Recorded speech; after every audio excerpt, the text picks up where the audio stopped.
they're talking about improvement in depression and improvement in anxiety. How to train psychedelic psychotherapists, but they're avoiding talking about the psychedelic experience, which I think got the first generation of researchers in trouble. So people are being very circumspect about not talking about what is really the core of the effect, but that seems to be what's required at this point anyway, to get things back on track. But at a certain point, people are going to have to talk about the psychedelic experience again, and I don't know how that's really going to work this time around either, because it's the same experience. Well, we kind of think about that like worshiping idols, like when you worship the substance itself rather than the experience. It's just like you're worshiping the thing. Oh, did you try that brown stuff, or did you use the orange, barrels, or whatever it is. It's more like, oh yeah, that was really well. I had 2 of those. It's like all about the material, and it's not about the experience. And then it's like taken out of the realm of the direct, experience of the divine. But I was going to say also that one of the things that, well, since the film was such a great advocate of the experience, I did notice my note. The one thing that I noticed in there that was kind of well, anyway, getting trapped by psychedelics. Somebody said getting trapped by psychedelics. Now, have you had that experience? Do you know anything about that? Do you want to talk? I think what you're referring to is what Douglas said. Is that right? Yeah. I guess one of the things that I've noticed in my own, psychonaut, in my journeys, is that it's very easy to get caught up in how beautiful the experience is and how overwhelming it is, but not moving beyond that and trying to integrate what those experiences are for you, but also how they get repurposed to go back out into the world and how we can make change from those experiences that we've had, as opposed to just getting caught up in, oh, it's just the most beautiful thing in the world. And we still have a hard time wrapping language around that. So how do we come back and metaphorically put these things back into our culture, into the changes that we want to see? And I think that's kind of what Douglas was hinting at. And I think it's important that we all ask ourselves those questions if we're going to go in and explore these realms. So yeah, I would agree probably with Doug there, and of course art and any kind of creative process is one of the ways of integrating those kinds of experiences, journaling or whatever creative path there is. And that's why the impact has been felt so strongly in the arts, is it's the natural comeback for those experiences. And there are plenty of artists who got their start simply by experimenting with these substances and saying, this is such a visionary thing, how am I going to share it? And so it started them on their road to becoming painters. Isaac Abrams, on the cover of Psychedelic Art book, who was a neighbor in Woodstock, was one such person.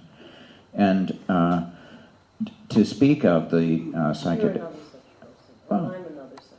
Yes, there are many wonderful visionary artists who've either been catalyzed and initiated the art process for them, or else that it catalyzed a real shift in their art. And so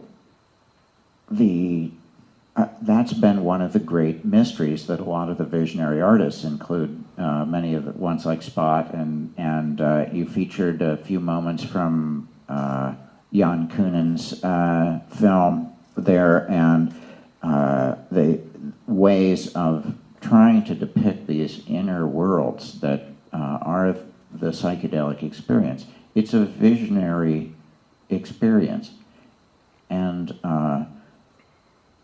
I just wanted to put in a huzzah for the visionary worlds after Douglas's kind of, you need to integrate, but just to also say that that's the birthplace of the great religions, and all of them start with visionary phenomena. And so to have science basically provide a means and to reawaken the understanding of the shamanic means as accessing common dimensions of alternate realities that are spiritual in by most people's assessment, cracks open a new kind of dialogue between, quote, science and religion. And so I think it's one of the most exciting developments right now, that it's basically better religion through science and art that will help to define and share a new sacred realm that is being explored and depicted in many of the world's visionary artists. So I think that this is that the intelligence with which you put the film together will really help the cause. And I look at films sometimes, if they depict psychedelic experiences as, will this help or hinder the cause here? This will definitely help, I think. And what about your own spiritual life? Both Mitch and Rick, how would you say that it's been impacted? Because that was a question you had, and I think you were one of the more sober analysts of psychedelics, and said some negatives in your book that I thought had needed saying, and the vulnerability of subjects within an experimental setting, and if things are legalized, there are not always checks and balances to these kinds of matters, and what a profound responsibility psychedelic researchers and supporters of the psychedelic state have. Well, that's a big question. Well, if I could, I wanted to.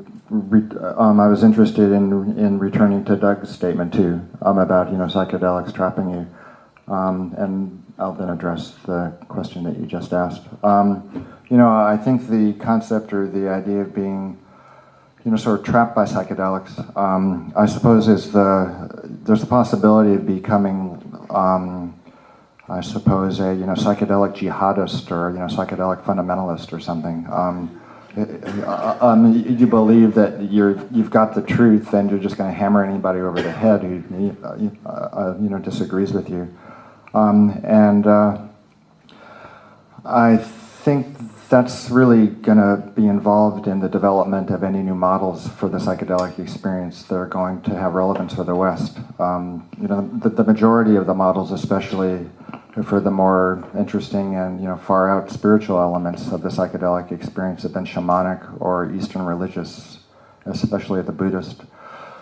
And to kind of segue into Alex's question, as a result of my DMT work and its lack of coherence with the Zen Buddhist Enlightenment model, and my interest in an ethical and a moral model to take into account the information that's contained in the psychedelic experience, I've returned to the Old Testament, actually, and the Hebrew Bible's concept of prophecy.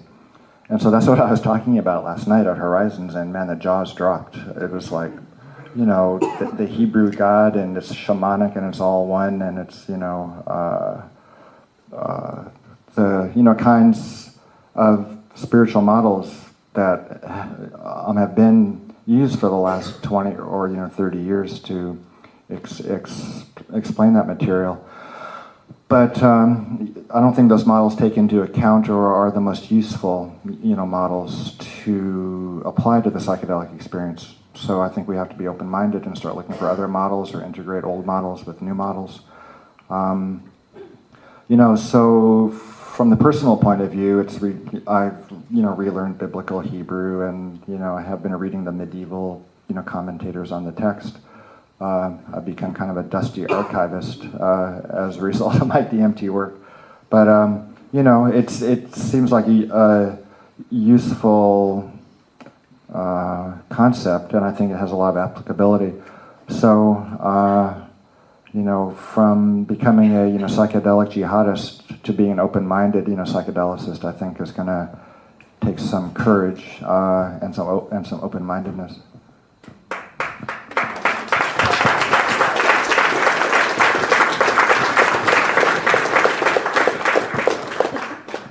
So as far as my own spiritual path, well, I grew up in a very traditional Christian and very conservative family. You probably wouldn't know it by looking at me, but I ran very quickly away from that. It didn't make sense to me at all.